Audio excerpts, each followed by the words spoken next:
ஊழல் தடுப்பு மற்றும் கண்காணிப்புத்துறை இயக்குநராக இருந்த ஏடிஜிபி அருணை இடமாற்றம் செய்து தமிழக அரசு உத்தரவிட்டுள்ளது.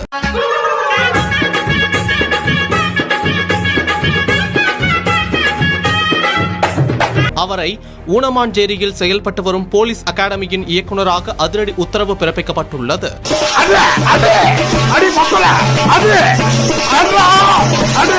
இல்ல போனை சவுண்ட் அதிகமா வச்சிருந்தாலும் ஒரு 10 செகண்டுக்கு குறைச்சுக்கோங்க. எதுக்காக சொல்றேன் அப்படின்னா, இதுக்குதான் விசில் அடிச்சு கொண்டாடக்கூடிய அளவுக்கு ஒரு சம்பவம் நடந்திருக்கு. அவர் எங்கம்மா?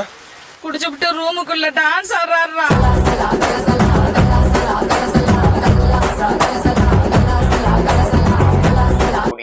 அருண் IPS அதிரடியாக மாற்றப்பட்டுள்ளார். சந்தோஷமான செய்தி. இந்த மாதிரி வரக்கூடிய விமர்சனங்களை முதலமைச்சர் கருத்துல எடுத்துக்கிட்டு நடவடிக்கை எடுத்துக்கிட்டே இருந்தாருன்னா தேனோம் விசில் அடிப்போம். மாற்று கருத்தே கிடையாது. தேனோம் மக்கள் விசில் அடிப்பாங்க. இப்படி எடுங்க முடிவு. இவங்க பண்றதெல்லாம் என்ன சார்? அக்கிரமமா இருக்கு சார். இவங்களாம் பண்றது ரொம்ப தப்பு சார். ஒட்டுமொத்த தமிழ்நாட்டு மக்களே இந்த மாற்றத்தை இன்னைக்கு கொண்டாடிட்டு இருப்பாங்க.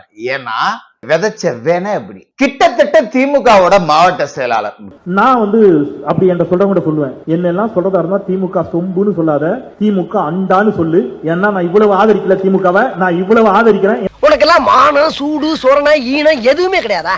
கிட்டத்தட்ட இல்ல, திமுகவோட மாவட்ட செயலாளர் அவர் தான். திமுகவோட போலீஸ் விங் அப்படின்னு ஒண்ணு தனியா ஒரு வச்சிருந்தா எப்படி இருக்கும்? மாணவர் அணி, மீனவர் அணி, இளைஞர் அணி. அப்படி திமுகவோட அறிவிக்கப்படாத போலீஸ் அணியோட தலைவர் தான் இந்த அருண் IPS. கடந்த காலகட்டத்தில் இந்த பாரு, என் தலைவர் சூனா பாண்டிக்கு ஆப்போசிட்டா எவனா மனு தாக்கல் பண்ணீங்க, அம்புட்டு பேரும் தாக்கல் தான். திமுகவுக்கு எதிராக எவனாவது பேசினாலும் சரி, திமுக காரன் பிடிக்க சொல்றானோ இல்லையோ, ஸ்டாலின் பிடிச்ச அவனை உள்ள போடுன்னு சொல்றாரோ, அதெல்லாம் இல்ல, இவர் அந்த கேரக்டராவே மாறிடுவாரு. வெட்டா அவன் ட்ரெஸ் கட்டி கொடுத்தீங்க, நீ இன்ஸ்பெக்டர் போறக்க அவனே ஒரு தொடுப்பு நீ அவனுக்கு எடுப்பா. நீட்ன இடத்துலாம் என்ன காரியம் வேணாலும் பண்றது. ரவுடிகளுக்கு அவர்கள் புரியும் பாஷையில் பேசுவோம். இப்போ உங்களுக்கு புரியுற பாஷையில பேசினா பாத்தீங்களா, வாழ்க்கை ஒரு வட்டம்.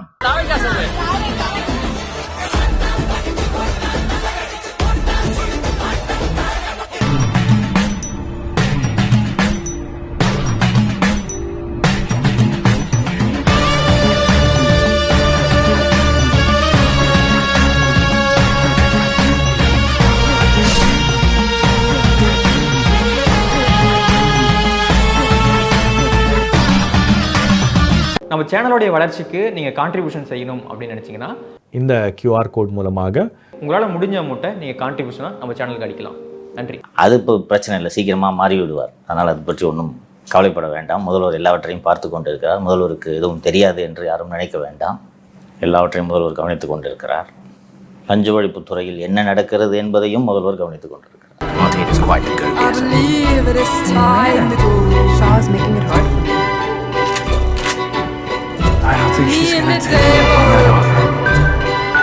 காவல்துறையில தன்னோட அதிகாரத்தை எப்படியெல்லாம் துஷ்பிரயோகம் பண்ணலாம் அப்படிங்கறத உலகத்துக்கே காமிச்ச ஒரு நபர் அருண் IPS. நிறைய போலி என்கவுண்டர் மேட்டர்லாம் இனிமே வெளியே வரும். சிக்கிக்கிட்ட நீ சாமி, தப்பிக்க முடியாது ராஜா, வாசமா சிக்கிக்கிட்ட. இவ்வளவு வேலையும் பார்த்துக்கிட்டு திருமாவளவனை கைக்குள்ள போட்டுக்கிட்டு இந்த ஆட்சியிலையும் லஞ்ச ஒழிப்புத்துறை இயக்குனரா இருந்து பதவி வாங்கிட்டாரு. அட பாவி, ஆளை பார்த்தா டம்மி பீஸா இருக்க, பயங்கரமான ஆளா இருக்கேடா. சரி, பதவிதான் கொடுத்துட்டாங்க, அந்த இடத்துல விசுவாசமா இருந்தோம்னா இன்னும் இவருக்கு திமுகவோட விசுவாசம் போகல. முன்னாள் அமைச்சர் ஏவா வேலு தொடர்புடைய இடங்களிலும் ரெய்டு நடத்தப்பட்டது. இங்கேதான் ஒரு திருப்பம் அரங்கேறியது. சோதனை நடப்பதற்கு முன்பே அந்த தகவல் முன்னாள் அமைச்சர் ஏவா வேலு தரப்புக்கு முன்கூட்டியே கசிந்ததாக பலத்த சந்தேகம் எழுந்தது.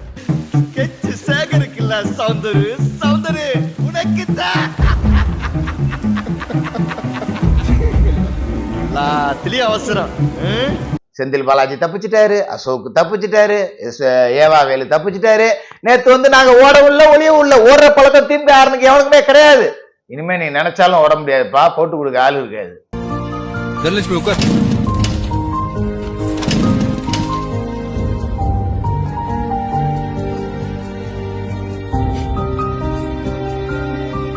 திமுகவிற்கு நெருக்கமானவராக இருந்ததால் அருண் IPS மூலமாகத்தான் இந்த தகவல் கசிந்ததோ என்ற சந்தேகம் தாவேகா மேலிடத்திற்கு வலுவடைந்தது. ஏதோ தொடர்பு இருக்குமோ என்ற சந்தேகம் எல்லோருக்கும் ஏற்பட்டிருக்கிறது. இப்ப எங்க மாத்தப்பட்டிருக்காரு அப்படின்னா, ஊனமாஞ்சேரி காவலர் பயிற்சி பள்ளி. ஒரு வேலையும் கிடையாது. நீ பாட்டுக்கு அட்டென்ஷன் சானிடைஸ் சொல்லிட்டு இருப்பானுங்க, இப்படியே உட்காந்து வேடிக்கை பார்த்துட்டு இருக்க வேண்டியதுதான். கனவு காணும் வாழ்க்கையாவும் போகும் கோலங்கள். ஒன்னும் பண்ண முடியாது. அற்புதமான ஒரு சோழியை பார்த்திருக்காரு அஸ்ராஜா இருக்கு. ரொம்ப நல்ல விஷயம். இதுல கொடுமையோட உச்சம் என்னன்னா, இவருக்கு பொறுப்பு வாங்கி கொடுத்தது திருமாவளவன். இந்த 2 சீட்டை வச்சுக்கிட்டு இவங்க காட்டுற குரலி வித்தை அப்பா. வருங்கால முதலமைச்சர், வருங்கால பிரதம மந்திரி, வருங்கால சனாதிபதி வச்சிருந்தாங்க. எனக்கு அங்க அரசு வழக்கறிஞர் பதவி வேணும், இந்த வாரிய தலைவர் வேணும், எனக்கு திருச்சி கிழக்குல சீட்டு வேணும், எனக்கு துணை முதல்வர் பதவி வேணும், இப்படி டார்ச்சல் கட்டு சொத்துல பெருச்சாலியை வச்சு கட்டின மாதிரி. ஒரு கட்டத்திற்கு மேல இது ஒத்து வராதுன்னு முடிவு பண்ண விஜய் அன்புமணி அவர்கள்ட்ட நெருங்க ஆரம்பிச்சார். நீ நல்லா இருக்க மாட்டடா, நல்லாவே இருக்க மாட்டடா, நாசமா போனவன் 80 வயசுல என்ன காரியத்தை செஞ்சுட்டு சந்தோஷமா சிரிக்கிறான் பாரு. இல்லங்க, அருணை மாத்தணும் அப்படிங்கிற முடிவு கொண்டாங்க. ஏன்னா அருணுக்கு திமுக பாசம், திருமாவளவனுக்கும் திமுக பாசம், வேற ஒண்ணுமே கிடையாது. மந்திரி சபையிலேயே இடம் கொடுத்து உங்களை வச்சிருந்தாலும் நான் இன்னும் திமுக காரன் தான் அப்படிங்கிற மாதிரி தான் இந்த திருமாவளவன், செல்வ பெருந்தகையே. ஒரு நாயை எவ்வளவுதான் குள்பாட்டி நடு வீட்டுல வச்சாலும் அதோட முட்டி பீட்டு தாண்டி போகும். அப்ப அருண் ஐபிஎஸ் அதிரடி மாற்றம் அப்படிங்கறத தாண்டி அவர் கொடுக்கக்கூடிய டம்மி போஸ்ட் இருக்குல்ல, அதுதான் இப்ப பல பேருடைய தூக்கத்தை கெடுத்துருது. ஐயோ சிஎம் வேற மாதிரின்னு சொல்லிட்டு இருந்தோம், நம்மலாம் சொன்னோமா இல்லையா? எம்எல்ஏ, அமைச்சர், ஐஏஎஸ், ஐபிஎஸ் எல்லாம் ஆடி போயிருக்காங்க. ஜெயலலிதா மாதிரி இப்படிதான் இருக்கணும். அகாடமியில் தூக்கி போட்டார். உனக்கும் அரசு துறைக்கு இனிமேல் சம்மந்தமே இல்லைப்பா, நீ அந்த பக்கம் போயிருப்பான்னு சொல்லி அகாடமிக்கு போட்டார். தூக்கடிப்பாங்கன்னு சொல்லுவாங்கல்ல, அந்த மாதிரி ஒரு விஷயத்த அருண் ஐபிஎஸ் அவர்களுக்கு பண்ணியிருக்காங்க. டேய் மாமா பையல, என்னம்மா சௌக்கியமா, எப்படி இருக்கா? இருக்காண்டா டேய், ஆண்டவன் இருக்காண்டா, உனக்கு அழிவு ஆரம்பம்டா ஆரம்பம். நிறைய பேர் சவுக்கெல்லாம் நேரம் வீட்டுல டான்ஸ் ஆடிட்டு இருப்பாருன்னு நினைக்கிறேன். தனிமையில டனக்கு டனக்கு டனக்கு டனக்கு. கொண்டாட்டம் கொண்டாட்டம் கோலாகல கொண்டாட்டம். செம்ம டான்ஸ் போட்டுட்டு இருப்பாரு சவுக்கெல்லாம். பல ஆம்ஸ்ட்ராங் கேஸ்ல இருந்து லொட்டு லொசுக்குல இருந்து எல்லாமே இனிமே நல்லபடியா நடந்துரும் அப்படிங்கிற ஒரு நம்பிக்கை நமக்கு வந்துருச்சு.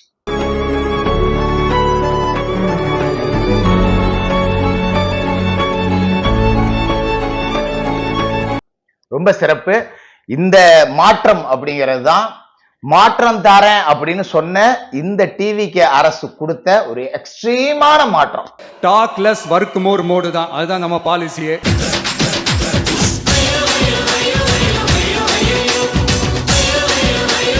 ஸ்டார்ட் பண்ணு.